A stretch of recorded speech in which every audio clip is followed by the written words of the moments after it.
Ghent, 1520.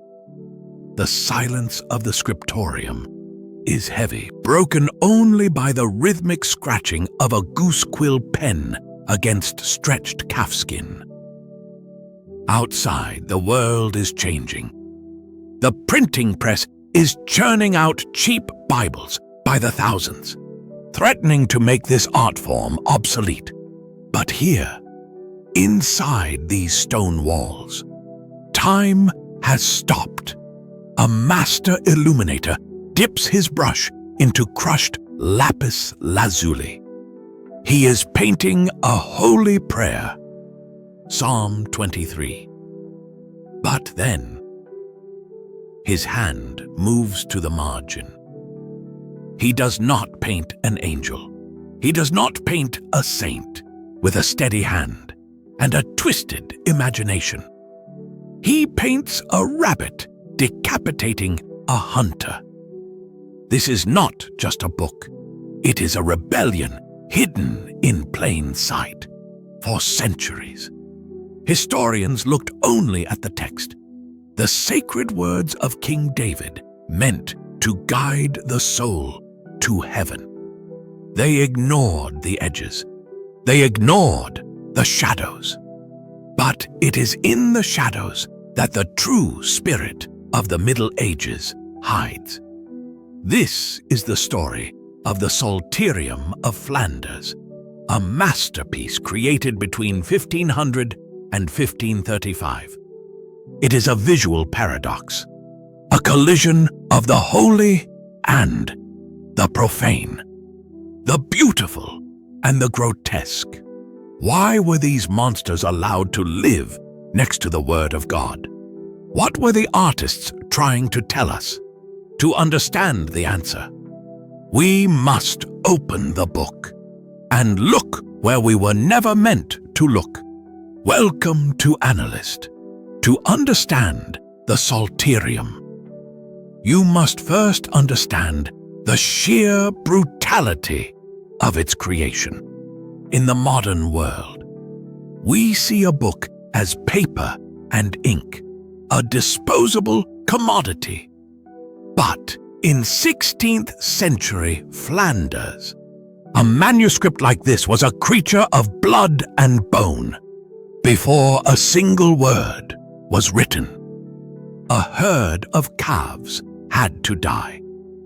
The pages are made of vellum, the skin of young animals, soaked in lime, scraped with a crescent-shaped knife until it was translucent, and stretched on a wooden frame until it sang like a drum. Run your fingers over these pages today, and you can still feel the hair side and the flesh side. You are touching the ghost of a living thing. The colors you see exploding from the margins were not bought in a tube. They were hunted, mined, and ground by hand. The deep hypnotic blue that dominates the background is ultramarine, made from lapis lazuli stones mined in the mountains of distant Afghanistan, brought over the Silk Road, costing more per ounce than gold. The brilliant reds came from crushed insects or toxic mercury. The green was often verdigris, scraped from oxidized copper plates. Every inch of this manuscript represents a fortune. It represents hundreds of hours of labor in dim candlelight, straining the eyes until the scribe went blind. And yet, this manuscript was born in an era of dying light. By the year 1500, the golden age of illumination was technically over. Johannes Gutenberg had unleashed his printing press nearly 50 years earlier. Europe was being flooded with printed paper. The handwritten book was a dinosaur, a relic of a bygone age. So why make this? Why pour a fortune into a technology that was already obsolete? The answer lies in the specific arrogance of the Flemish elite, Flanders. Modern-day Belgium was the center of trade, wealth, and artistic vanity. The wealthy merchants and nobles of Ghent and Bruges did not want a cheap printed book that a common baker could own. They wanted exclusivity. They wanted luxury. They wanted to show that they possessed the taste and the funds to keep the old ways alive. The Psalterium of Flanders was a status symbol, a declaration of power. It was commissioned not just to be read, but to be envied. But there is something else happening here, something that goes beyond mere wealth, as the scribes worked on these pages, copying the Latin prayers that had been chanted for 1,000 years. They sensed the world trembling beneath their feet. The Protestant Reformation was brewing. Martin Luther would soon nail his theses to the church door. The certainty of the Catholic Church was cracking. The medieval order, where everyone knew their place, king, priest, peasant, was dissolving. And in this atmosphere of anxiety, the artists did something extraordinary. They channeled their fears, their mockery, and their dark humor into the only space they had left, the margins. The center of the page belongs to God. It is rigid, formal, perfect. But the margins belong to the artist. The margins are a lawless zone. When you turn the pages of the Psalterium, you are struck by the layout. The text block is small, centered, almost suffocated by the border. The border is where the action is. It is a riot of floral patterns, strawberries, peacocks, and violets, painted with such botanical realism that you feel you could pluck them from the page. This style, known as the Ghent-Bruges school, mastered the art of trompe-l'œil, tricking the eye. They painted shadows under the flowers, making them look as if they are resting on top of the page, casting a shadow on the text itself. But look closer.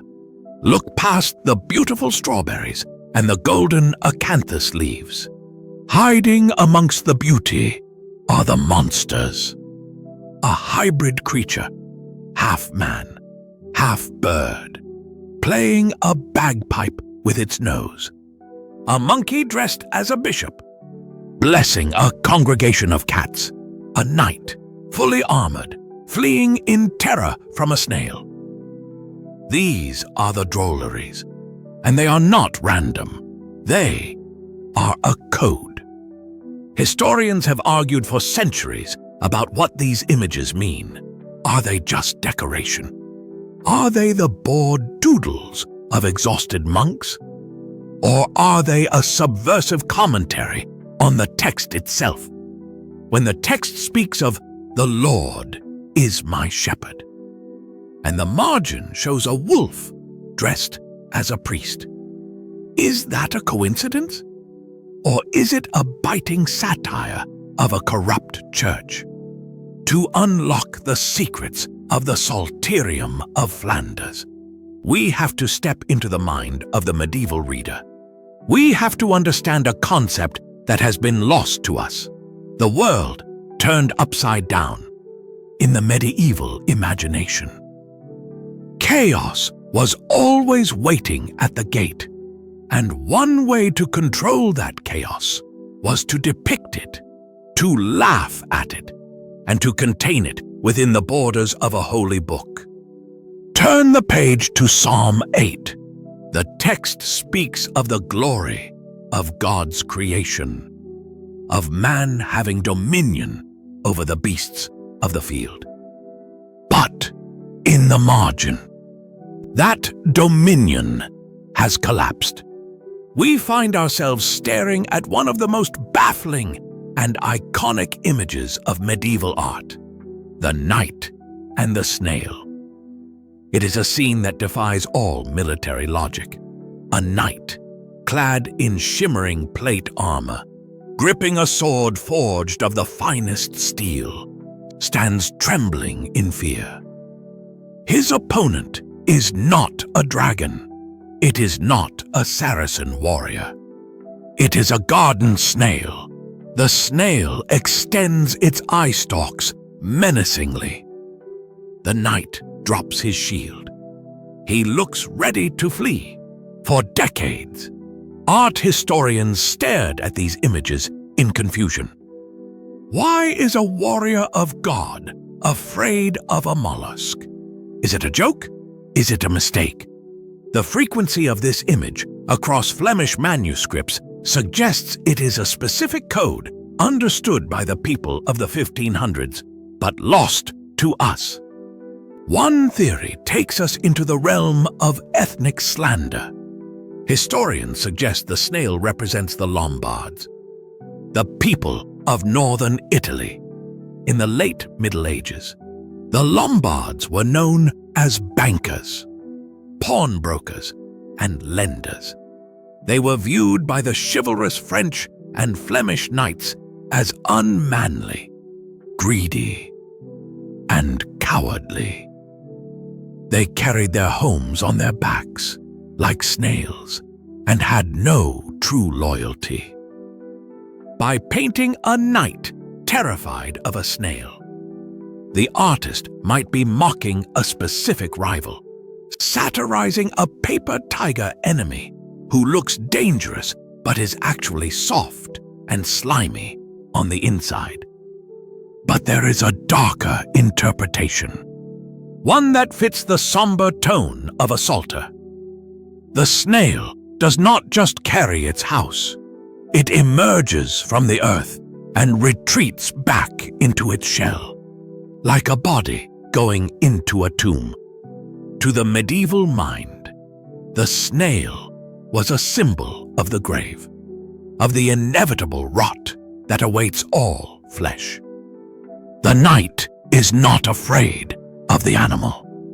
He is afraid of what it represents, death, no matter how thick his armor, no matter how sharp his sword. The slow, creeping crawl of death will eventually catch him. The snail is the ultimate victor. The humor is black, pitch black. It reminds the wealthy owner of this book. You may be rich, you may be powerful, but you are meat for the worms, just like the rest of us. Move your eye further down the page, and the violence escalates. We leave the realm of metaphor and enter the realm of nightmare. Here, we find the Le Monde renversé, the world turned upside down, in the real world of 1500s Flanders. Life was brutal for the weak. Lords hunted peasants, men hunted animals. The hierarchy was absolute. But in the margins of the Psalterium, the laws of nature are suspended. We see a rabbit, usually the most timid and hunted of all creatures, standing on its hind legs. It is not running, it is holding an axe, and on the ground, bound and gagged, is a human hunter. The rabbit is preparing to execute the man. In another margin, a dog is being roasted on a spit by a team of hares turning the handle. These images are violent, graphic, and deeply disturbing. Why put this in a prayer book? Imagine a noblewoman kneeling in her private chapel, reciting her prayers for mercy, while staring at a picture of a rabbit slitting a man's throat. This is the psychological safety valve of the medieval era. Society was a pressure cooker. The poor were oppressed by the rich. The laity was oppressed by the clergy. If you spoke out against the king, you were hanged. If you spoke out against the church, you were burned. Rebellion in the real world was suicide. But in the margins, you could kill the king. You could roast the hunter. The archives are full of these hidden rebellions, codes and symbols waiting to be deciphered. History is not just what was written in the official chronicles. It is what was drawn in the shadows.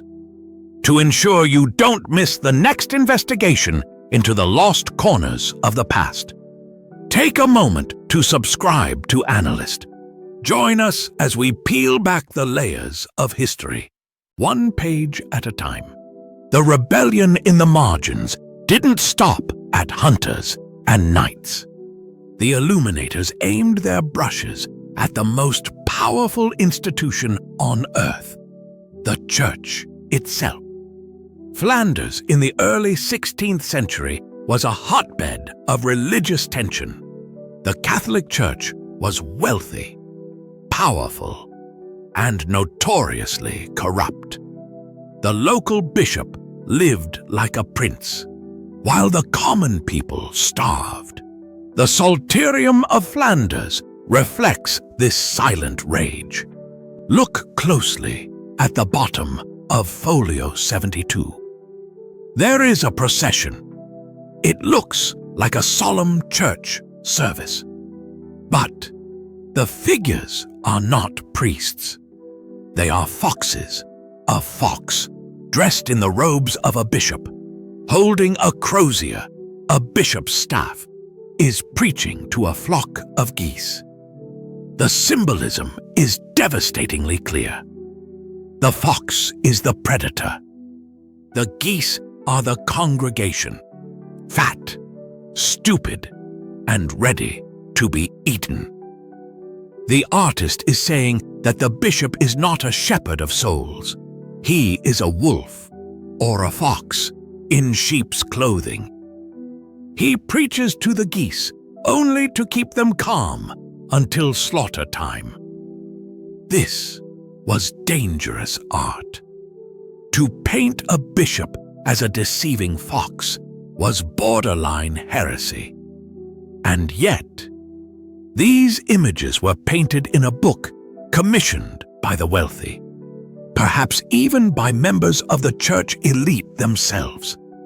This reveals a strange paradox of the medieval mind. They could tolerate and even enjoy satire of their own corruption. It was an inside joke. The wealthy owner of the book could chuckle at the fox bishop because he felt secure in his power. He didn't realize that outside the walls of his estate, men like Martin Luther were looking at the same corruption. And they weren't laughing. They were sharpening their hammers. The margins were predicting the future. The world turned upside down was about to become reality. The peasants' wars, the iconoclasm, the burning of churches. It was all foreshadowed here, drawn by a monk who perhaps saw the cracks in the foundation long before the kings did. A book is a silent object. It sits on a shelf, mute, waiting for a voice to give it life. But the Psalterium of Flanders is not silent. If you listen with your eyes, this manuscript is screaming. It is singing. It is blowing a discordant bagpipe into the ear of God. Scattered throughout the margins is an entire orchestra of the absurd. We expect to see angels playing golden harps, singing the praises of the Lord. And they are there, tucked away in the corners. But They are outnumbered by a different kind of musician. Turn to folio 112. There is a pig standing upright on cloven hooves, playing a lute with delicate precision. On another page, a donkey is blowing a trumpet. A hybrid creature, half man, half fish, is strumming a jawbone. Why fill a prayer book with animal musicians? To the modern eye, it looks like a cartoon. But in the medieval code, music was a symbol of moral order. Musica universalis, the music of the spheres, represented the perfect harmony of God's universe. Angels played string instruments because strings were mathematical, rational, heavenly. But wind instruments, bagpipes, trumpets, these were the instruments of the flesh. They were filled with human breath, spit, and effort. They were associated with peasants, festivals, drinking, and sex. By depicting a pig playing a lute, the artist is creating a visual oxymoron. A pig is filthy, a lute is refined. It is the biblical proverb, casting pearls before swine, brought to life in paint. It suggests that the beauty of the Psalms is being played to a world that is too beastly to understand it. And then there are the bagpipes. You cannot look at a Flemish manuscript without seeing bagpipes. In the hands of a shepherd, they are rustic, but in the hands of a demon, they become a symbol of lust. The shape of the instrument, the way it must be pumped and squeezed, was seen by the church as suggestive, lewd, and vulgar. When you see a monster playing the pipes in the margin next to a prayer for purity, it is a direct challenge. It is the devil mocking the prayer.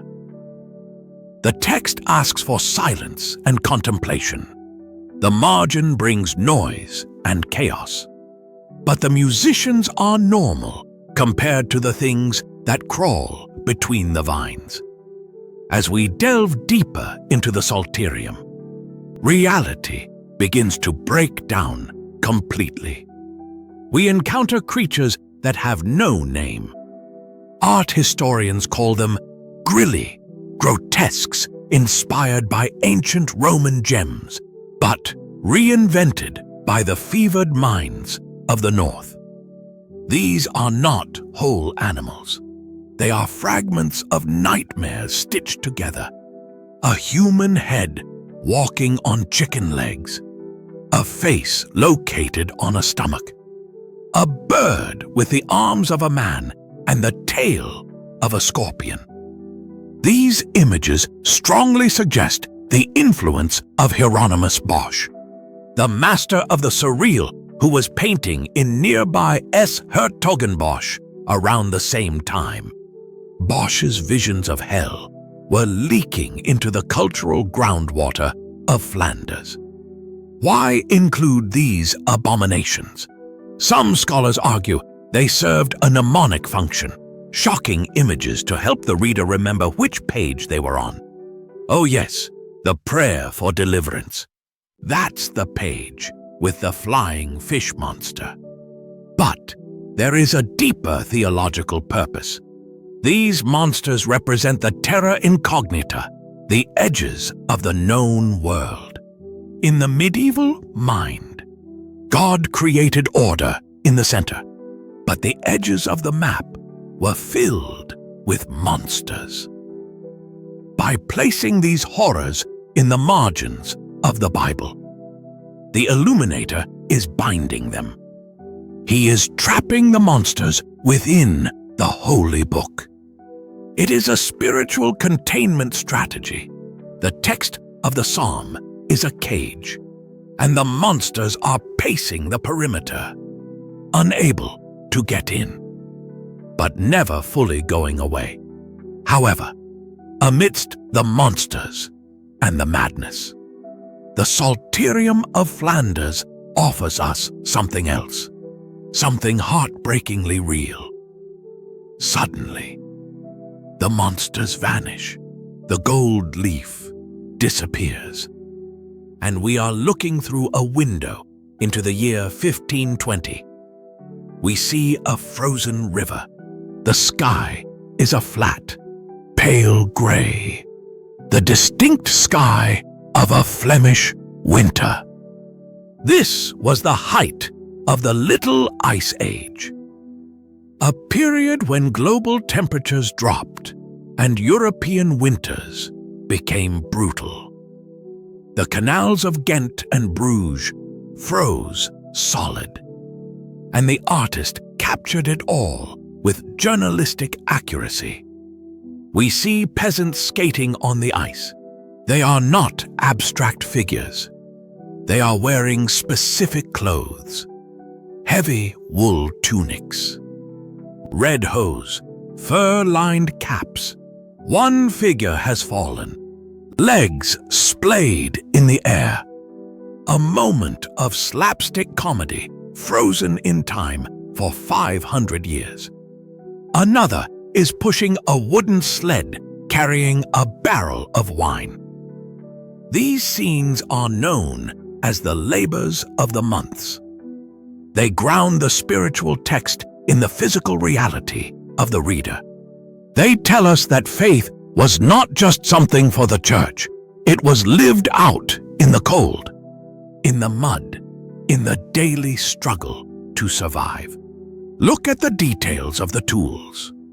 A man sharpening a scythe, a woman churning butter, a boy knocking acorns out of a tree to feed the pigs.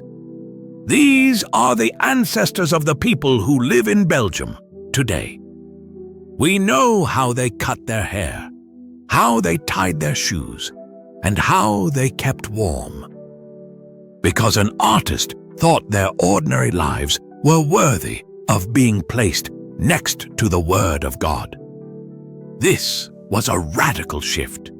In earlier centuries, art was only for Jesus, Mary, and the saints.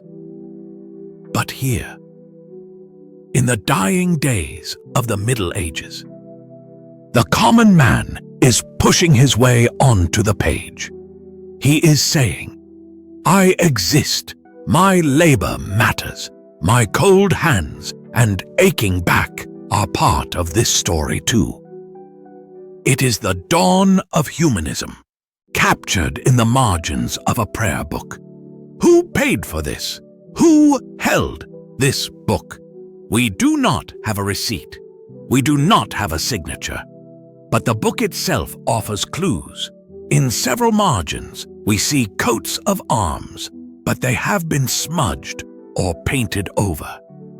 This implies the book may have changed hands or fell out of favor.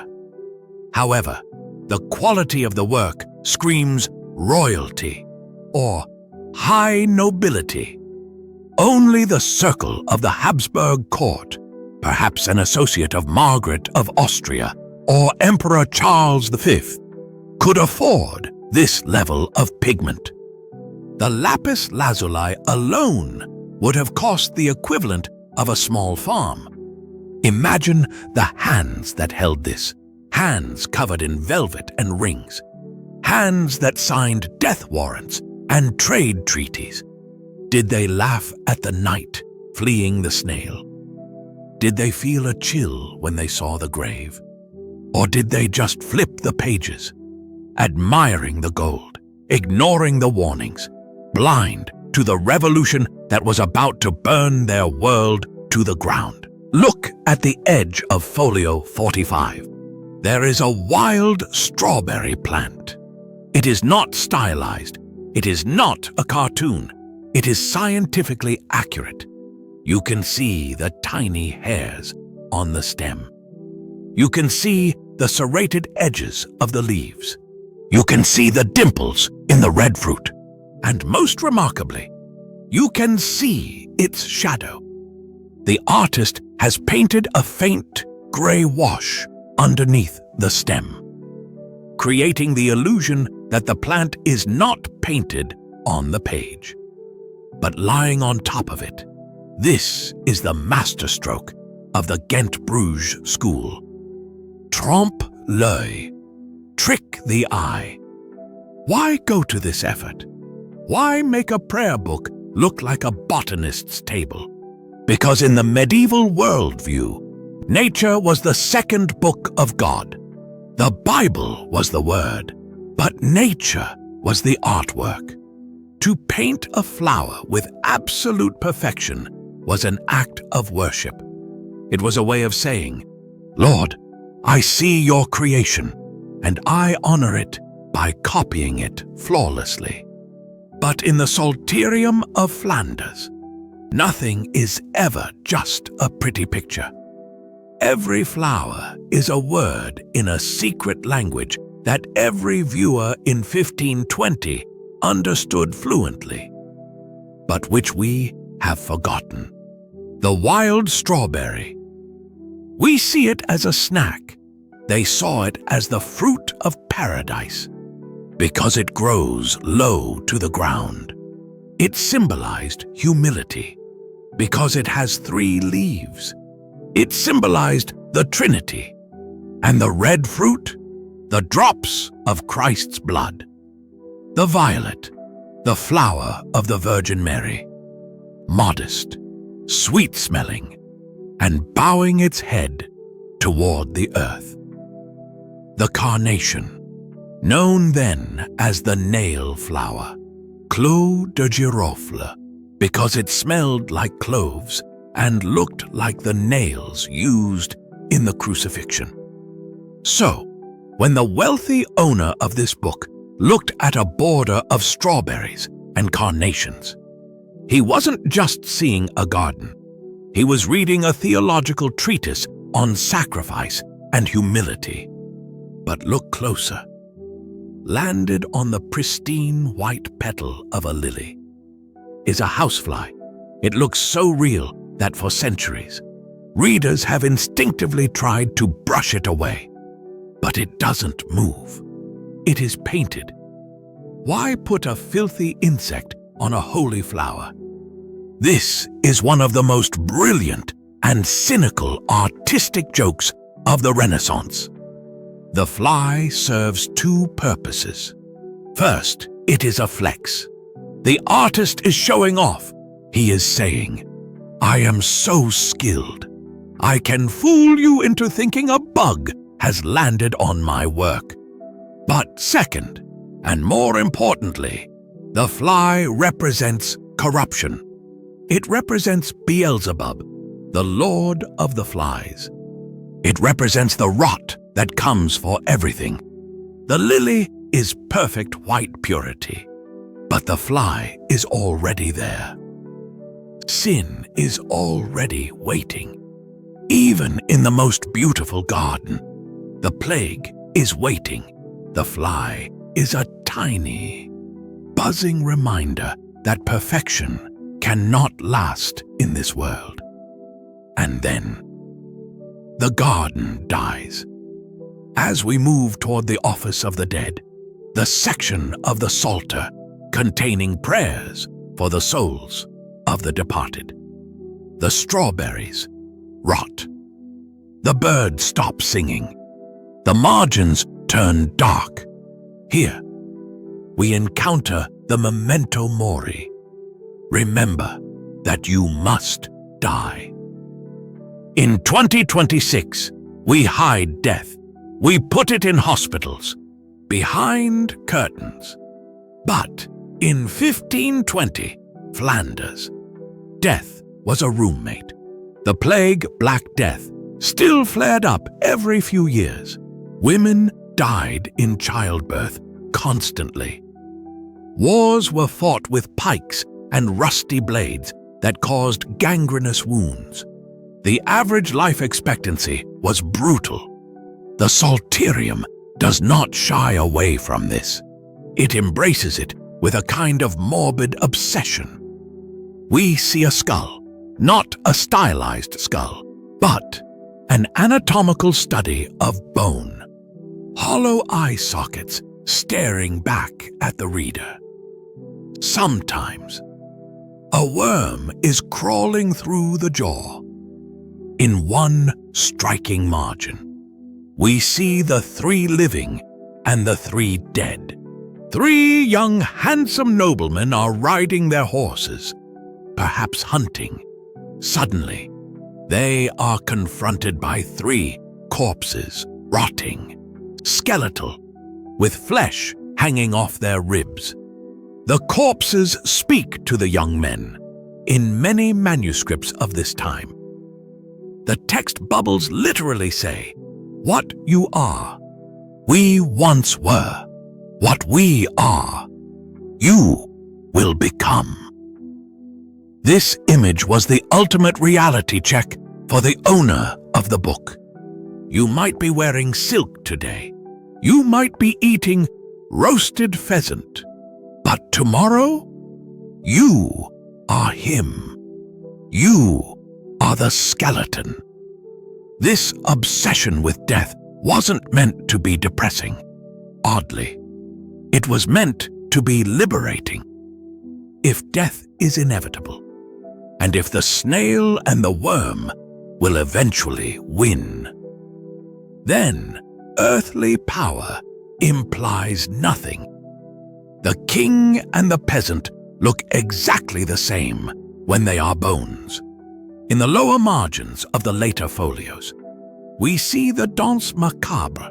Skeletons are dancing. They are not lying still. They are active. They are grabbing the hands of the living.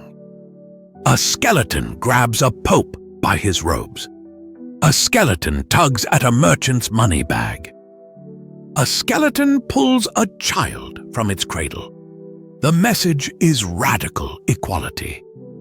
Death is the great leveler. The Psalterium of Flanders uses these images to preach a sermon that the priest didn't dare speak from the pulpit. It told the rich man holding the book, "Your money cannot bribe the grim reaper." It creates a jarring psychological experience.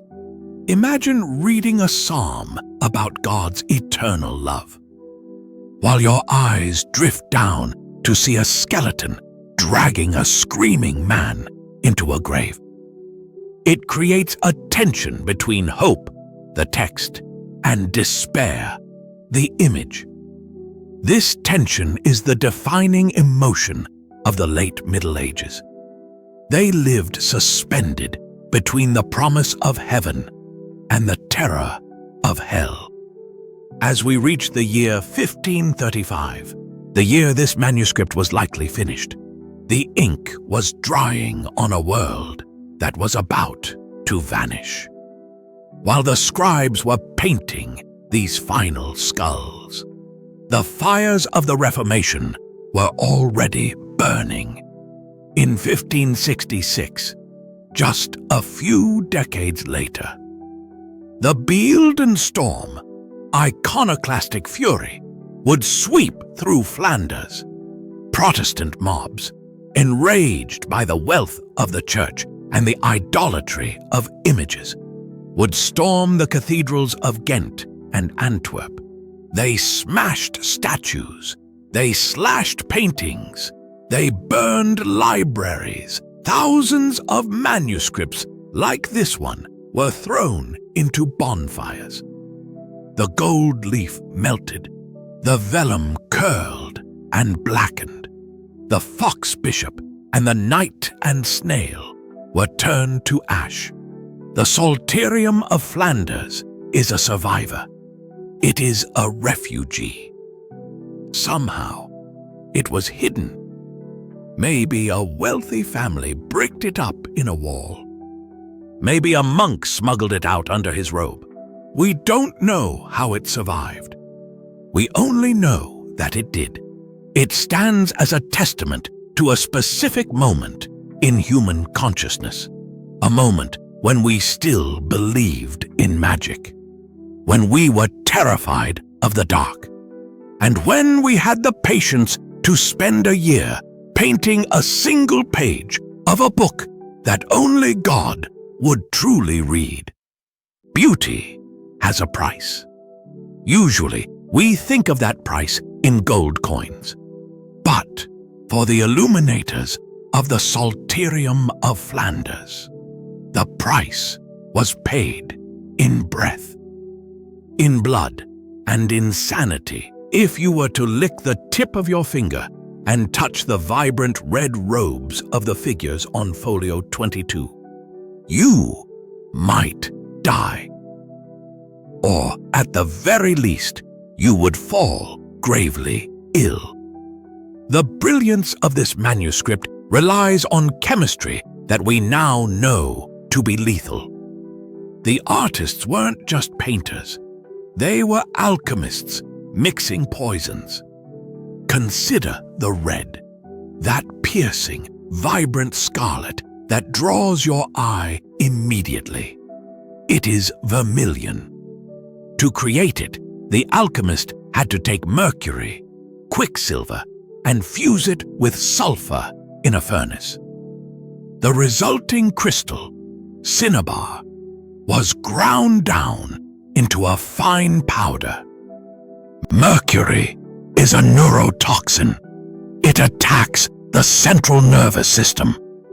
As the scribes hunched over their desks day after day, grinding this powder, mixing it with egg white or gum arabic, breathing in the dust, they were slowly poisoning themselves.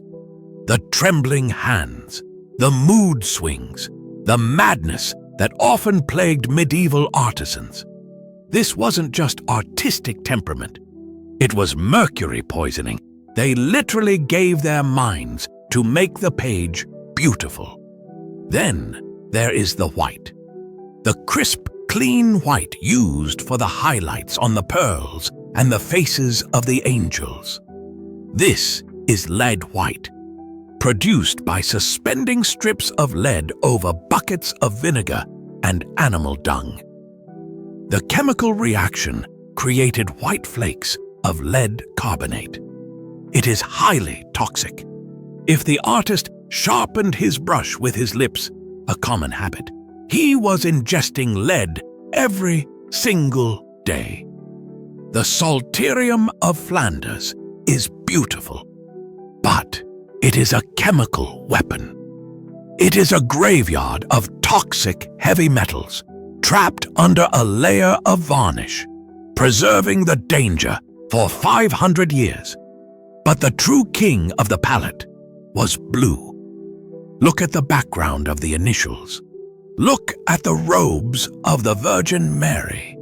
That blue is not just a color. It is an economic miracle. It is ultramarine. The name literally means ultramarino, beyond the sea. In 1520, there was only one source for this pigment on the entire planet, the Sar Isang mines in the mountains of Badakhshan, modern-day Afghanistan. Imagine the journey. The stone, lapis lazuli, was mined in a remote, dangerous war zone. It was carried on the backs of donkeys through the mountain passes of the Hindu Kush, along the Silk Road through Persia, across the deserts of Arabia, shipped across the Mediterranean to Venice, and finally carried over the Alps to Flanders. By the time a rock of lapis lazuli reached the desk of our illuminator in Ghent, it was worth more than its weight in gold. It was the most expensive substance an artist could touch. Using ultramarine was a theological statement. You didn't waste it on a background tree or a peasant's tunic. You saved it for the holiest subjects. When you see a large patch of this deep, hypnotic blue in the Psalterium, you are looking at the conspicuous consumption of the highest order. It was the medieval equivalent of covering a car in diamonds. The patron was shouting to God and his rivals, "Look at what I can afford to burn in your honor." And then there is the light. Hold the manuscript at an angle. Even today, under electric light, the pages flash. The halos, the crowns, the borders. They don't just look yellow. They look like actual metal. Because they are. This is gold leaf. The process of applying it was agonizingly delicate. The illuminator would apply a base layer of gesso, a mixture of plaster, white lead, and glue. This raised the surface slightly, giving the gold a 3D effect. Then they would take a piece of gold, beaten so thin that it was lighter than a breath. If you sneezed, a fortune would float away. They would breathe gently on the gesso to make it tacky with the moisture of their breath, and lay the gold down. But the real magic happened next. The gold, when first applied, looks dull. To make it shine, it had to be burnished. The artist would take a polished dog's tooth or a piece of agate stone attached to a handle and rub the gold vigorously. The friction heated the metal, smoothing it out until it became a perfect mirror. Why? Was it just for decoration? No. In the pre-electric world, interiors were dark.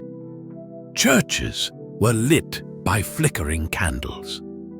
When a candle flame moved, the burnished gold on the page would catch the light and flash. It made the book feel alive. It made the halo of the saint literally glow with a supernatural light in the darkness of the chapel. It was the special effects of the 16th century. Finally, consider the text itself. The black letters that carry the prayers. This is iron gall ink. It is made from oak galls, tumors that grow on oak trees when a wasp lays its eggs in the bark. These galls are rich in tannic acid. When you mix them with iron salts, vitriol, and gum arabic, the liquid turns a deep, indelible black. But this ink has a dark secret. It is acidic. It bites into the vellum. It burns itself into the skin. Over centuries, this process continues. The ink slowly eats the page. In many medieval manuscripts, the letters have literally fallen out, leaving lace-like holes in the parchment. This is known as ink corrosion. The Psalterium of Flanders is currently fighting a slow chemical war against itself.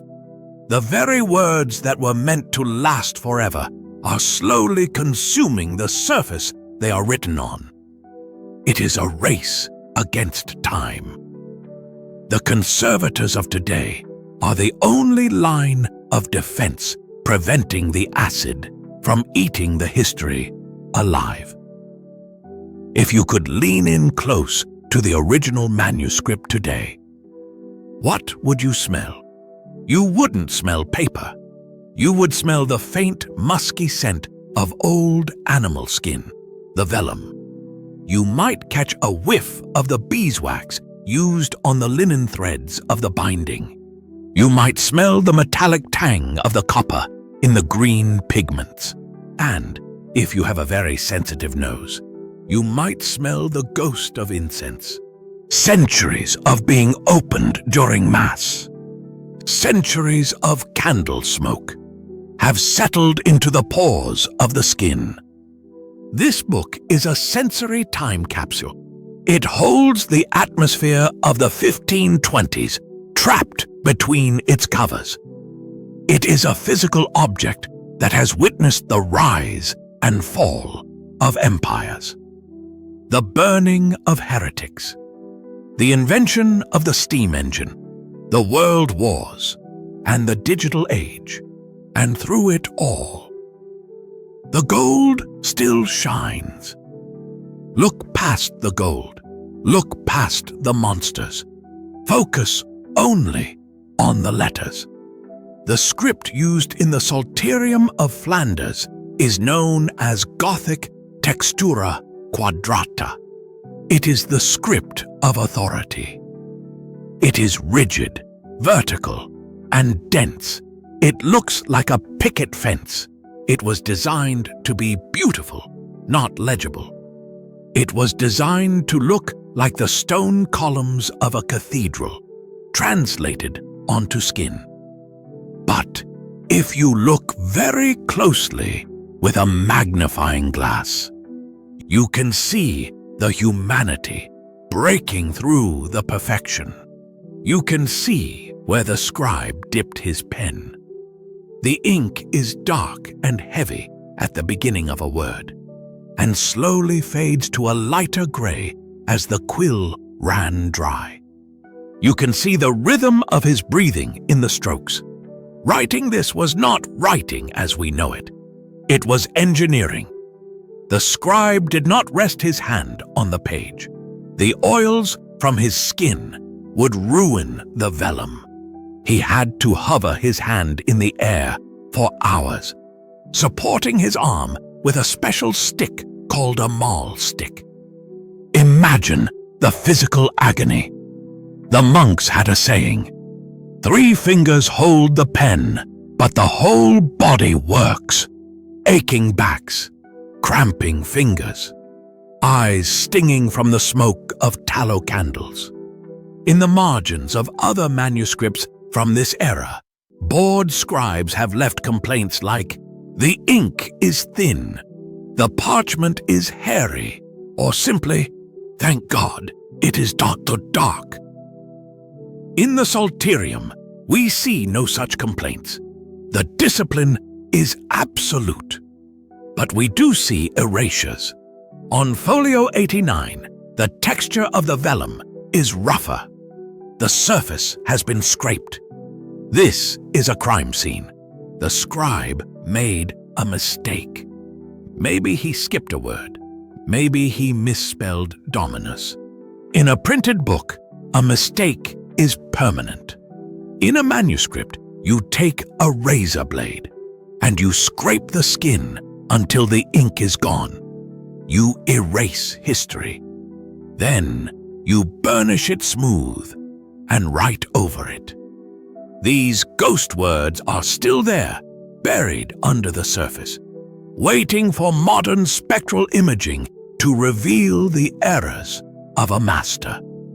But the greatest mystery of the Psalterium of Flanders is not how it was made, but how it survived between 1535 and the modern day. Flanders became the battlefield of Europe. This book was sitting in the crossfire of the most destructive wars in human history. Let's trace its hypothetical journey through the danger zones. 1566, the iconoclasm. We know the Calvinists smashed the interiors of churches. If this book was in a cathedral library, it should have burned. The fact that it exists suggests it was likely in private hands, hidden in a merchant's chest, or smuggled out of the city of Ghent under a cloak. 1794. The French Revolution. When the French Republican armies invaded the Austrian Netherlands, Belgium, they didn't just bring guillotines. They brought looters. They stripped the monasteries of their libraries. "Books for the Republic!" was the cry. Thousands of manuscripts were carted off to Paris. Others were torn up to make cartridges for muskets. Parchment, being strong animal skin, was excellent for military use. Did our Psalterium travel to Paris as stolen loot? Or was it buried in a garden, wrapped in oilcloth, waiting for the terror to pass? 1914. The burning of Louvain. World War I. The German army marched into Belgium. In the city of Louvain, they burned the university library. 300,000 medieval books were incinerated in a single night. The sky over Belgium turned black with the ash of history. 1940, the Blitz, World War II. The Nazis plundered art across Europe. They had a special unit, the Einsatzstab Reichsleiter Rosenberg, dedicated to stealing cultural artifacts. Illuminated manuscripts were prized by high-ranking Nazis like Goering. This book survived the fires of the Reformation, the greed of Napoleon, the arson of the Kaiser, and the theft of the Nazis. It is a statistical anomaly. Most of its brothers and sisters, the other manuscripts created in that workshop in 1520, are gone. They are ash. They are dust. This book is a lucky survivor, a shipwrecked sailor that washed up on the shores of the 21st century intact. And who is the captain of this ship? Who was the master illuminator? We don't know. This is the tragedy of medieval art. We know the names of Michelangelo and Da Vinci because they signed their work. They had egos, but the master of the Psalterium of Flanders worked ad majorem Dei gloriam, for the greater glory of God. To sign your name was an act of pride, a sin. Art historians have given him a placeholder name. They might call him the master of the David scenes, or associate the work with the Benning family. Simon Benning was the greatest illuminator of the age. The style matches Benning's school, the psychological depth of the faces, the atmospheric landscapes, the specific way the trees are painted with tiny dots of leaves. But we will likely never have a signature, the genius who painted the knight and the snail, who had the wit to mock the church and the skill to paint a fly's wing. Died anonymously. His bones are in an unmarked grave in Flanders. But his imagination is sitting right here, on the table, vibrant and alive. He achieved the immortality that the pharaohs could only dream of. Today, the book is no longer in danger of fire or sword. It is in danger of light. It lives in a climate-controlled vault. Temperature, 18 degrees Celsius. Humidity, 50%. Light levels, 0. It is a prisoner of its own preservation. If we put it on display, the light will fade the pigments. The blue gold will turn gray. The vermilion will turn black. So it sits in the dark. But technology has unlocked the cage. High-resolution digitization means that for the first time in 500 years, you can see what only a king was allowed to see. You can zoom in on the snail.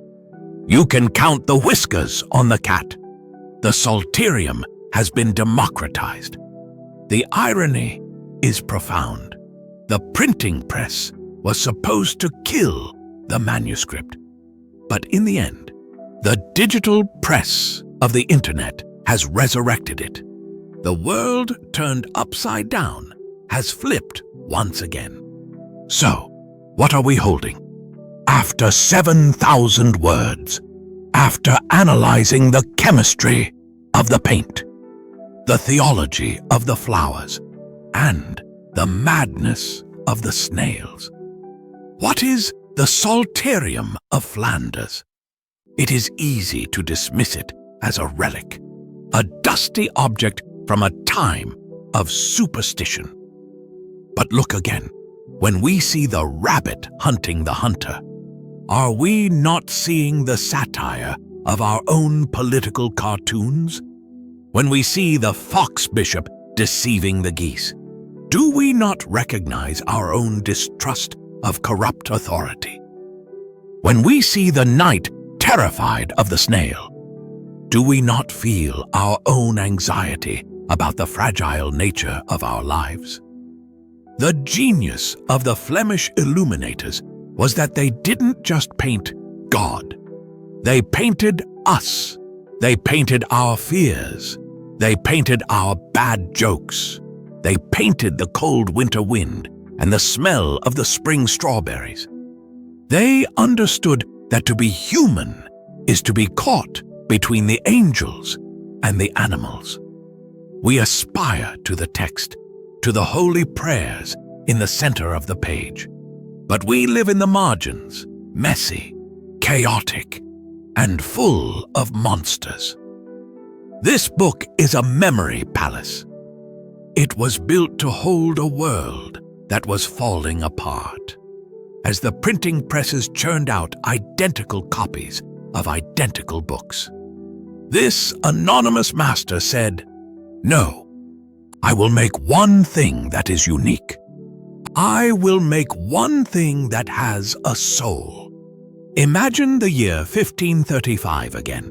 The master illuminator puts down his brush for the final time. The last touch of gold is burnished. The book is bound in leather and fitted with heavy brass clasps. Why the clasps? Because vellum has a memory. It remembers being an animal. If you leave the book open, the humidity will make the pages curl. They will try to return to the shape of the calf. The clasps are there to force the chaos into order, to keep the book closed. For 500 years, those clasps held. The hands that opened them turned to dust. The empire that commissioned them collapsed.